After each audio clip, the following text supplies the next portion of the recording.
Thank you so much for joining us on this panel about women empowerment in Africa. It's really an honor for me to have you around this virtual table. So it's all the more important that women empowerment is also very important for Seedstars as a company. Because we really believe that women belong in all places where decisions are made, and that empowering women is a moral imperative. But beyond that, it's key to sustainable development, both in emerging and in so-called developed markets.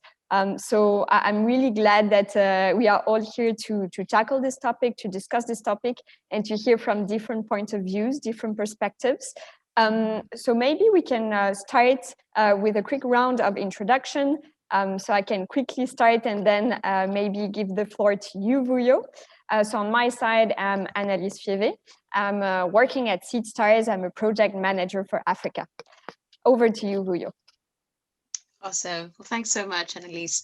And I'm really looking forward to this discussion and to engage and to learn and to share about equity and economic empowerment for women across the continent and across the region.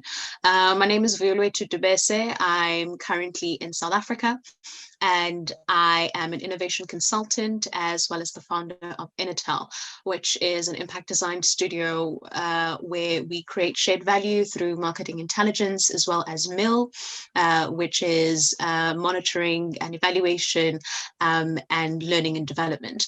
And we do this through creating products as well as through partnerships. So you'll always find me working at the intersection of impact, inclusion, and innovation. And really looking forward to learning, as I said, and to engaging. Thank you so much, Vuyo, and welcome again. It's a pleasure to have you. Stephanie, over to you. Sure. It's same here. Very happy to be here. It's always good to gather around a table to talk about the issues that affect us as women on the continent. So Stephanie Vac Stevens, I am an investment officer with the International Finance Corporation, which is the private sector arm of the World Bank Group. And so in my role, and I always joke that I have two jobs. So my day job and my night job. My day job is an investment officer in our private equity funds group, where we invest in funds all the way from early stage to later stage growth. And then my night job, which is actually what is near and dear to me, is working as a gender lead for the business. And that means working to fully integrate gender as a sustainable piece of our private equity and venture capital business at the IFC.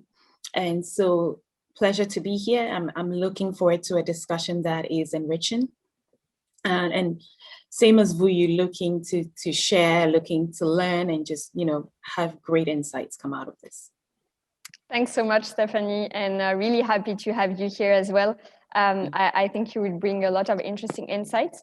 And actually talking about insights, I think maybe we can also start by getting your perspective as an entrepreneur, as an institutional stakeholder on gender equity currently on the continent and its evolution for the past 5 years, for example, specifically with the impact of COVID. We were talking about it a bit earlier. So what would be your take on this, Stephanie? Yeah, no, thank you. And just to sort of set the stage, and you're right, I think we had alluded to this earlier, we have seen some progress in female entrepreneurship. And so I was looking, I think a few days back at the World Economic Forum sort of gender gap progress, the Global Gender Gap Report. And I think some of the countries that have closed gaps in economic participation, you've got Benin and you've got Burundi and a few others, which is encouraging. So if you look at it over the past 5 years, we have made progress in entrepreneurship, but we're still not there, right? And the gaps we're facing, has to start with access to finance. And as it stands now, when you look at funding from PE and venture capital, only 6% of that funding is going to women on the continent. That's significantly low, guys. Like 6% to women entrepreneurs in Africa is not is not great, especially if you're benchmarking it against the rate of entrepreneurship that we have seen. And even back to the rate of entrepreneurship that we have seen, COVID has come to hit it. And it gives us the risk of sort of eroding the progress that we have made so far. Why so? Undeniably and undoubtedly, and I say this also from a personal experience, the burden of childcare, etc., naturally falls on women. Not to say they're not very supportive partners out there, they are, but instinctively we have seen across the continent and even beyond that burden of childcare and domestic work and everything else that the pandemic has brought, and even gender-based violence to the some of the earlier conversations falls on women. And so if you have a woman entrepreneur against this context, it is challenging.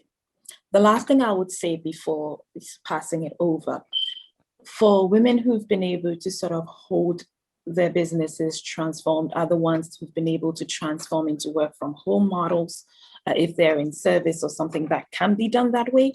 But of course, most of the women that we have seen in the businesses are in like hospitality and in sectors where it's not very easy to transition to a work from home model. Even when you've been able to, for you to transition to a work from home model, your tech adoption has to be high, right? And so you need to be able to be technologically savvy, have the platforms, etc.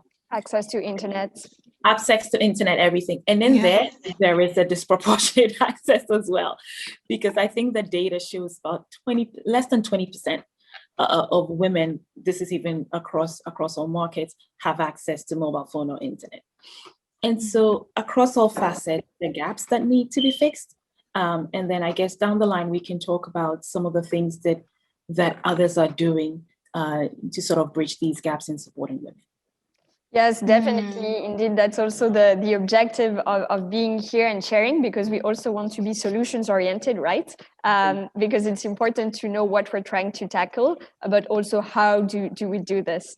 But thanks, Stephanie. It was very insightful. And I'm always trying to fight against the myth of women having to be superwoman, especially when being entrepreneurs. But when we listen to you, it's also hard not to have this image coming to mind. But I don't know, Vuyo, if you have any insights on this as well as an entrepreneur yourself. Yeah, absolutely. I mean, I think I'll just edify and add on to what Stephanie has said. I think it's great that we have the highest rates of female entrepreneurship activity in the world, and are leading in even a couple of these countries. But there's also this funding gap, right? A whole $42 billion that is a risk that institutions are not investing in, right? And this gap is existing between the men and women entrepreneurs on the continent, per the African Development Bank. And there's a lot of capital that is being plowed into the ecosystem, and there's already so many hurdles to women's participation. On the smaller scale, you have 37% of women having access to a bank account compared to men, right? Which they're lying at about 49%. And then you also have, women founders being more likely to be asked preventative questions about their businesses, that is, focused on potential losses. So there's this systematic brilliance that is being upheld, be it patriarchy, that it's really upheld by women and men, and it's across private and public sector. It's structural, it's interpersonal, right? With structural, we're talking about the access to capital that Stephanie was mentioning. We're also talking about the frameworks and the policies, right, that actually enables this to take place. And we're talking about the meritocracy, right, where men invest in men, and where they handle about 90% of the capital, so they're more likely to invest in other men, and whereas women invest in women who look like them, right? And then we also have the interpersonal bit of it, which is the bias, which is the lack of access to social capital, the mentorship, the sponsorship, right? And I think what COVID has done is really exacerbate what already was there, right? It's magnified all of these all of these elements, and I think it's something that Stephanie had mentioned as well, is that women are much more at a rate of being affected, and we've seen this through another health pandemic, which was the Ebola outbreak, right? An example we had in Liberia, where women experienced worse job losses than men. They were more hardly hit, and in Sierra Leone, there were school closures, which meant girls spent more time with men. There was a likelihood of increase in being pregnant and leaving school.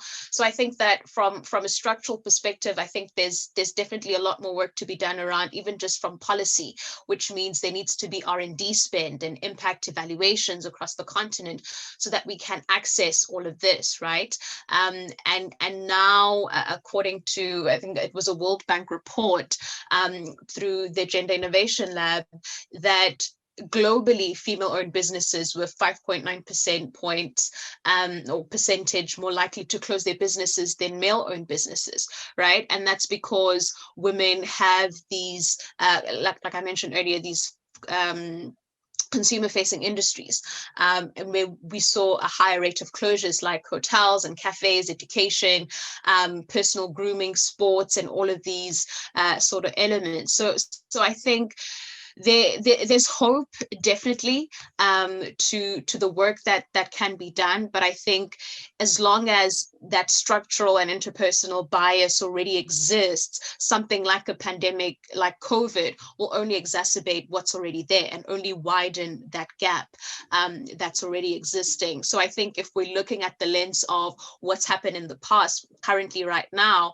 and perhaps 5 years from now or 10 years from now, it's really up to us to really attack the root.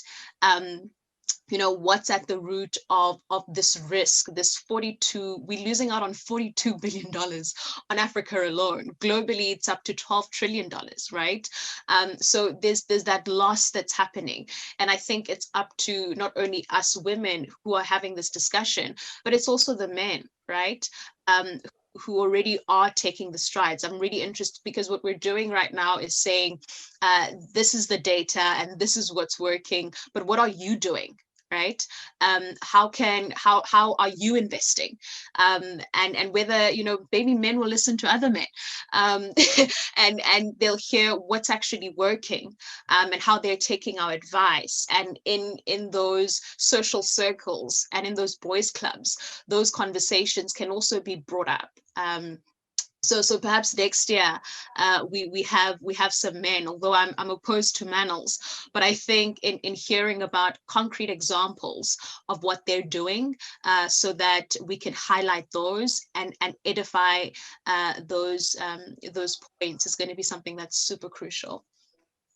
Yeah, definitely. And actually that perfectly illustrates that women empowerment and violence against women, as opposed to that, is something that is systemic, and we cannot solve any problem without taking all the parts of the system. So you were mentioning the financing gap. You were mentioning, of course, the weight and the burden of parenting, especially alone, access to technology, access to internet, sometimes education as well. It can seem a little bit overwhelming to see all those faces of the same problem. And then the question that comes as well is that where do we start? How do we do? I think there are two sides to this question, as you were mentioning just earlier, Vuyo, that everyone needs to be part of the solution without opening an open door, but indeed men have a role to play, but also in terms of different actors. But the question is also where do we start? You were mentioning tackling the roots directly, but what is the root? So as an entrepreneur and as a woman, a resilient woman, I always say that women shouldn't have to be resilient, but I mean, obviously they have to if we're being realistic. What do you think that the first priority of all that everyone should be looking to in order to make significant progress when it comes to women empowerment on the continent? I think, you know, in the work that I do, and I think I'll illustrate a couple of things through that. One of the things that that I really like about myself is that I'm an insomniac. And what that allows me is that because I have access to the internet, I can do things, right? That's And one of the dangerous. things that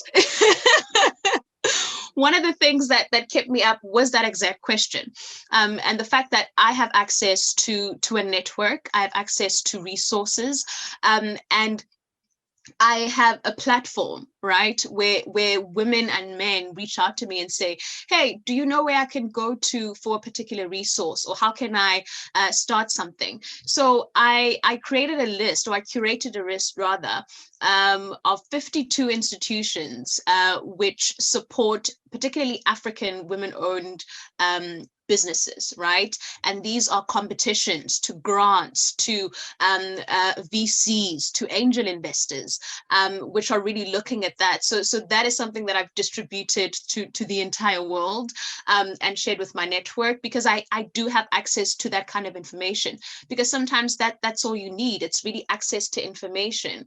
And that could be a barrier for me and someone who's lesser privileged than I am. The second bit is the opportunity and the privilege to really work with a gender lens fund called She Equity, and they do ticket sizes between 50 and 100K, particularly for African women founders. And I mean, ticket sizes like a $50,000 stretch on the continent, right? So I'm really happy about that, and really looking at developing frameworks that are specific to the work that they're doing. Because the thing about frameworks is that what works in the West doesn't work on the continent, right? Or on other emerging markets. So it's really looking at developing frameworks that really speak to that, and how we could look at even things like a gender engagement strategy that they are to have, because gender lens investing is also quite a broad, it's a broad definition. It's not just investing in women-owned and women-led businesses, but it's also looking at individuals or founders who are creating products that can economically empower women, right? So even though it could be two men who are creating this kind of product, but outside of that product, how are you engaged from a business leadership perspective? What is your engagement strategy? Because you could also say that on the form, or pitch that and say, we're going to, you know, have women in leadership and our board advisors are going to comprise on that, but having those kind of things. But it's working on those kinds of frameworks and indices to doing that. But I think what also excites me on the continent is seeing this influx of funds owned by women, right? And capital owned by women, and women investing in women. Your She Equities that I mentioned, your First Check, your Kula Lula, you're seeing a lot of these, and it makes me so happy, because it means we actually own the capital, and it's not just borrowed capital. But I mean, for me, those are the things that really excite me, that it's not just the mentorship and the accelerators that are coming on board, but it's also women owning the capital and having the means to actually reinvest back into this rising entrepreneurship activity, and the highest entrepreneurship activity that's happening. And again, I'll go back to men, you know, because they own majority of the ecosystem, right? From the funding to whether it's business development services or across the value chain, they own that, right? So I think it's really also just checking your unconscious bias, and making it conscious, you know, make your unconscious bias conscious, so that this is a conversation and this is action, that it'll take the entire village and not just women, because it may be 50-50 in terms of population, but in terms of economic means, the scales are definitely not equal. Yeah. Oh, for sure, for sure. Thanks, Vuyo. And indeed, you mentioned something quite interesting relating to the fact that, of course, money is power, and it's super interesting to see that now more and more women have money, and that also potentially has an impact on the competition that could exist between women and female entrepreneurs in general, because the resources used to be so scarce that you would at least you would have at the same time a dynamic of cooperation with fellow women founders, but also you're competing for the same funds in a way. So it's hard, I think, not to have like two different personalities and to choose whether the way of cooperation or competition.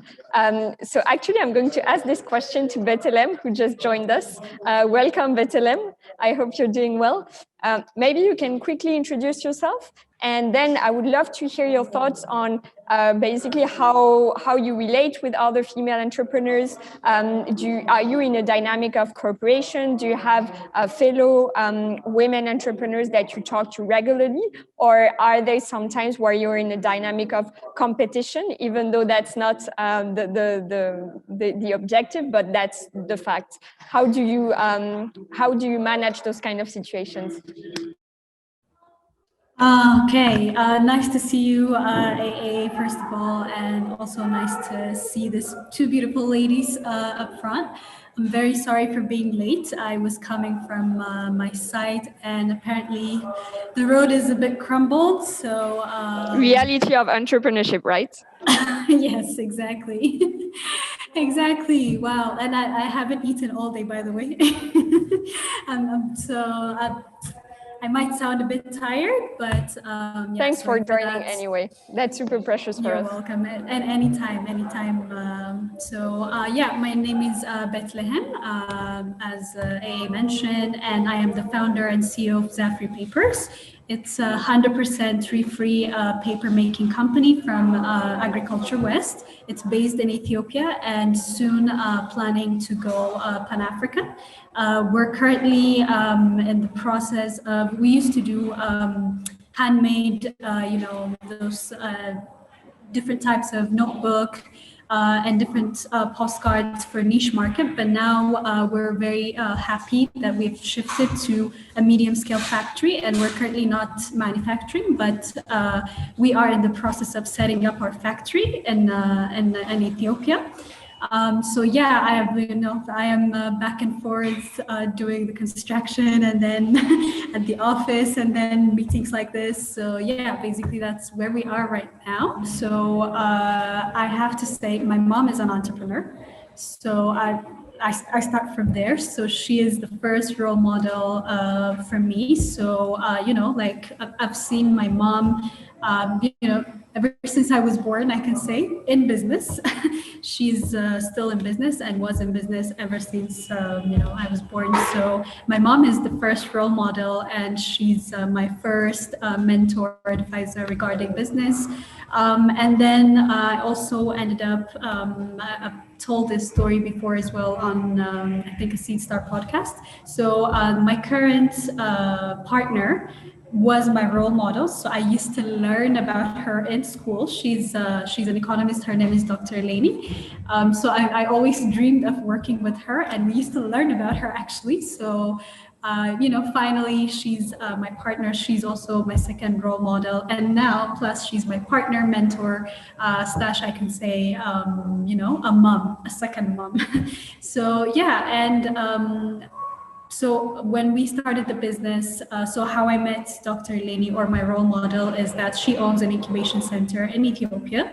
So we joined the incubation center, we took the training, and then, her incubation center became our potential partner. So in this incubation center, I haven't just met Dr. Leni, my role model, but also a couple of women entrepreneurs who are also like me, startups that are in the startup world trying to do something amazing. I think there are more number of women startups in our incubation center than men, I can say. So like, I do work with a couple of women entrepreneurs in our ecosystem, and we help out a lot each other. Like we help each other a lot. We do things a lot. Like we practice speech together. Whenever there is an investor coming, we want the opportunity to go for everyone. And like it's a really cool working environment. So I mean, in fact,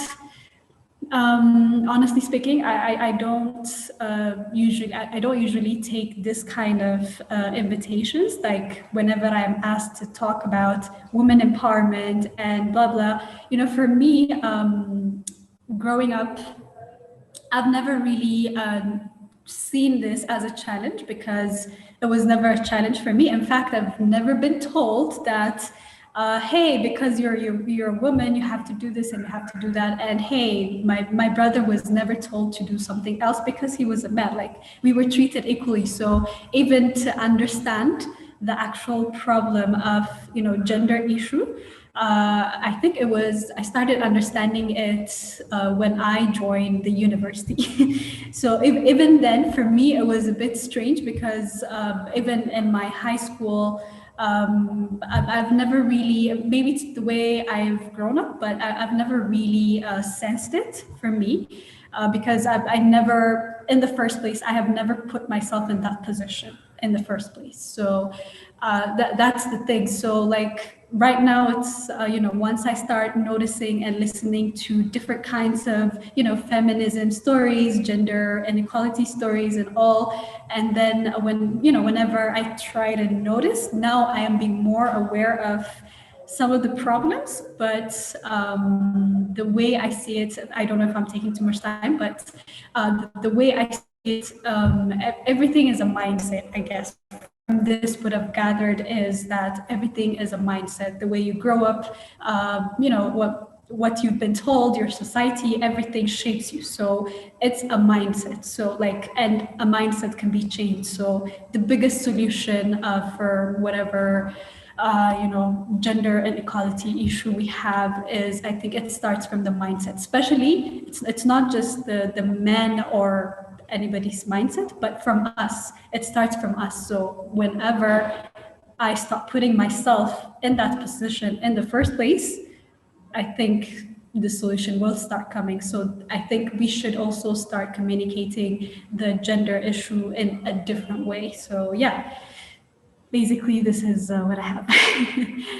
Thank you so much, Bethelhem. It's really inspiring, and I guess it's all the more inspiring that if you're saying that you've not felt the burden that it can be for some women to actually be a woman, that makes you, I guess, freer, and I guess that's all the more inspiring because it's an example for other women out there who can also, well, follow your footsteps and see what it's like to lead your life without considering your gender as an obstacle. So thank you for this great example. It's really inspiring. I also really liked what you said about the mindset. And I think it's a bit double-sided because I really like the idea of being in one's own team, right? Because indeed it starts from within. And at the same time, it's very challenging to just say, well, it starts with you, so do the work. Because I think it also sometimes go beyond that. And actually, my question will go to Stephanie, because I know that you've been part of a lot, or you've witnessed a lot of different projects in this field. And I'm not sure that many projects actually take into account this mindset aspect. Would you have an example for us regarding this mindset aspect? What's your take on this? I'm so happy with what Bethelhem said. I wanted to jump and clap, right? Because it starts as a mindset, and all we've been trying to drum is that women can do it, and given the opportunity, which thank God she has not faced any barriers, but giving the opportunities to everybody, women can equally do as well. I think that is foundational. And to be able to prove that point, we have to show the business case, right? We have to show that women entrepreneurs do equally as well, and in some cases even perform better, right? Because I think it was Christine Lagarde who said it, it's fine if you don't get the moral right to fix the gender gaps, but everyone can understand numbers and everyone can understand the economic case, right? And so it starts with the entrepreneur. If the female entrepreneur thinks and has, in her mind, set that I'm just going to do this business, I'm going to go ahead irrespective, she's going to do well. And that only helps in strengthening the business case that we're trying to prove. But if we have a case where, as on the investor base, everyone trying to push capital to the women, face a resistance on the other side where the woman entrepreneur herself is feeling defeated and feeling victimized, we're not helping the cause. So I'm happy that with the mindset that Bethelhem has, I hope we could sprinkle that across all female entrepreneurs and say, listen, it's fine. You don't have to be victim. You just have to forge along and get your business down, because there's nothing like proving someone wrong other than proving it with success. Okay.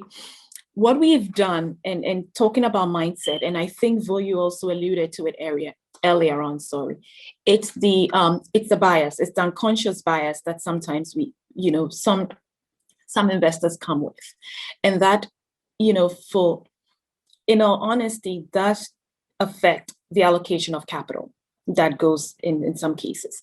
And some of what we've seen is just the traditional models of how, investing is done. It's standard. You come in, you pitch, you ask certain questions. And through those methodologies, you do realize that some of them actually skew the capital away from women entrepreneurs a little bit. We came out, the IFC and Village Capital did a research last year. And we realized that, I think Bethelhem said it, in her cohort and the accelerator program and the incubation program, there were women, right? So women are getting it. You're getting about 50-50 split between men and women-led startups into the accelerator incubator programs. It's the end where the difference is. Because what we realized is that women were getting, I think men-led startups were raising 2.6 times more equity financing than women, right? And so the question is, why is that the case? Are we looking at the methodologies of how we're allocating capital? Can we do things differently? And similarly to what we're looking at with Seedstars, can we think of more innovative ways of doing things, right? Where the structural or systemic ways of just what we've always known doesn't go against women, right? And so those are some of the things that we're looking to change, so that as the woman is crushing it, as Bethelhem is with Zafree papers, the supply side is not impacting or is not taking away from the full potential that she could get. Yeah, definitely. Thank you so much, Stephanie, for your insights. I think it complements very well what the example that Bethelhem shared, and you're having maybe a more like 360 view. So that's interesting to know that actually your systemic view also matches the examples on the ground. Unfortunately, we don't have much more time, so I'm going to end with one last question to you all. In your opinion, what would be the best call to action to share with people watching this recording, watching this competition, supporting entrepreneurs on the continent? What's your call to action to make significant progress when it comes to women empowerment in entrepreneurship? Maybe Vuyo, you want to go first? Sure. I mean, I just wanted to, the points that Stephanie was making, I also just wanted to give you a, but what she said around business case, right, is that investing in women is a business case, and it really addresses the triple bottom line, right? And it's not a charity. I mean, earlier on, we're talking about all of these statistics about why it is a business case and why it's actually a risk not to invest, right? There's from a gender-based violence perspective, they would decrease those rates. There's a really great tool developed by the United Nations Development Program and UN Women, which is a gender lens tracking tool, which is really looking at 183 countries across the world who are looking at measures around the impact of COVID, specifically for women and girls. And about 70% of these measures that are coming from governments across the globe are looking at gender-based violence. So, I mean, it's looking at how do we decrease that? And it's really about, engaging in investing in women and investing in economically empowering them. So that's one. So please look at that resource. And then two, supporting, communities like Seedstars and the work that they're doing, whether as a mentor, whether as a funder, or joining those communities and finding out how you can support incredible entrepreneurs like Bethelhem. But also, I think it's really up to us to continue having these conversations and continue investing in R&D and evaluating the impact of such work so that we can come up with much more innovative solutions and develop business models and develop frameworks and tools that will look to responding to this epidemic as well, which is the under-resourcing and the underfunding of women-owned businesses and women-led businesses. Thanks, Vuyo. And indeed, business models or tools that are developed, that are innovative and that can be scaled will bring even more impact. So yeah, definitely. Stephanie, maybe you want to comment on this, or what's your call to action? Oh, yes. Oh, if I have like... I know you have many. 60. Try to pick one or two. Yeah, just pick a few. So I personally don't like research that it's just research for the sake of research, right? And like the money has to follow the talk, right? And so we've done all these research pieces, we've noted, we all know, but my call to action is for the cash to move and follow the research, right? And so, and people don't realize it. Most investors have not even looked at their portfolios to even look and say, what is my balance of investments to women-led businesses versus otherwise, right? And if I was to do an analysis and look at my portfolio, can I see and sort of distill performance by gender? Am I actually seeing that the female-led businesses are doing better or otherwise? It could go both ways for each investor. But I think for me, it's a call for every investor to sort of critically look at this. And something that Vuyo alluded to earlier, the gender lens investing is not just looking at investing in businesses like Zafree, like Bethlehem's, right? It's also looking at businesses that are addressing and supporting women at the company level. Like, where are women as employees? Where are women as customers? Are we developing products and doing things that address some of these acute gender issues that we have seen, right? And so that we have a broad-based approach to sort of fixing and solving some of these issues. And so that's really my call to action. Can we let the money follow the research and prove the point the more, right? That it is really what the case, and people are actually making money from taking a critical look at having gender balance in their investment portfolios.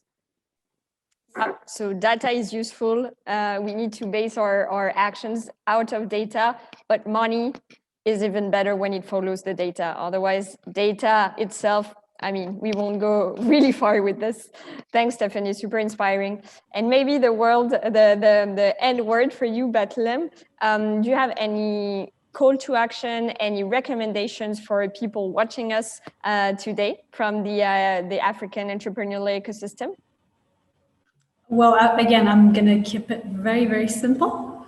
As I mentioned, it's the mindset. So for all women out there, please do not, in the first place, put yourself in that position, because whatever is out there, if you want it, you can get it. So don't put yourself in that position.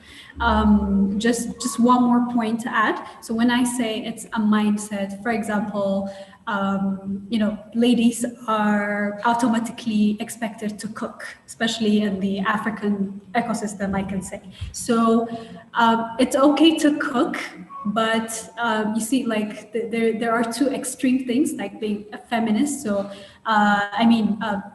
when you say you're a feminist, it doesn't mean the guy have to cook, but when your mom or anybody tells you, or your husband tells you to cook, it should be for the right reason, and you should also accept it for the right reason. It shouldn't be just because you're a woman, but whatever you do, it's okay to take care of your husband. It's okay to do whatever job is out there, whether you call it a woman job or a male job, whatever it is, it's okay to take it, but it should be for the right reason. Just make sure it's for the right reason, whatever, whatever you're taking in, make sure it's for the right reason. And also, don't put yourself in that position in the first place. You're defeated if you're already in that position, you're defeated. So don't.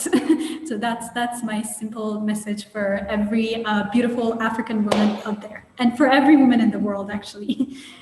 Thanks, Bethelhem. I love consistency, and I think that learning also goes a lot along with repetition. So thank you for this. It's super important.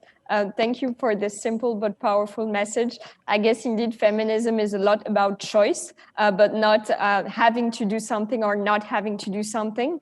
And indeed, women in general, but entrepreneurs even more so, should be able to make the choices that they want for their own life and their own business, without being too influenced or too biased by the environment they evolve in.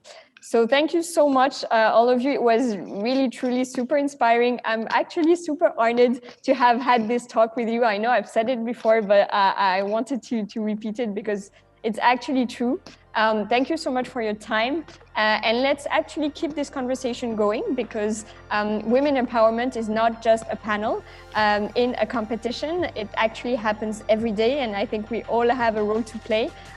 So feel free to really keep in touch. We are working with all of you on many different aspects related to gender, and I'm actually super glad that we can have those kind of conversations, honestly. So yeah, thank you again. Thank you for your time, and let's do the work now. Absolutely. Thank you, A, and nice to meet you both. Yeah, same here. Nice meeting you. Bye. Lovely meeting you. Bye.